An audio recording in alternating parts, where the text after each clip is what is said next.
السلام عليكم. قلت اطلع معاكم بفيديو مهم جدا جدا بخصوص نادي الزمالك. الفترة دي كانت فترة العزاء لعضو مجلس الإدارة محمد طارق.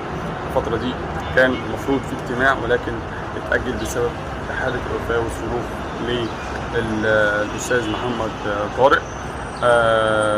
بنتوجه له بالعزاء والصبر والسلوان والرحمة علي والدته يعني، والحمد لله على كل شيء.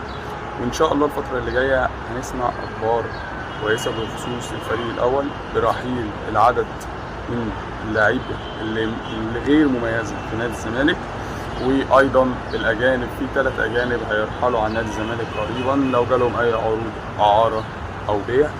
والزمالك حتى الآن عايز يستفاد من كل لاعب عنده ماديا ما يمشيهوش مجاني، وايضا عايز يسوق لعيبه كتيره في نادي الزمالك لو كانوا اي عروض يقبلها على طول.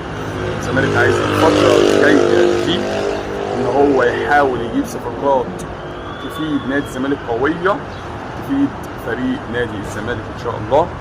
والفتره اللي جايه هنشوف ايه اللي هيحصل في صفقات نادي الزمالك.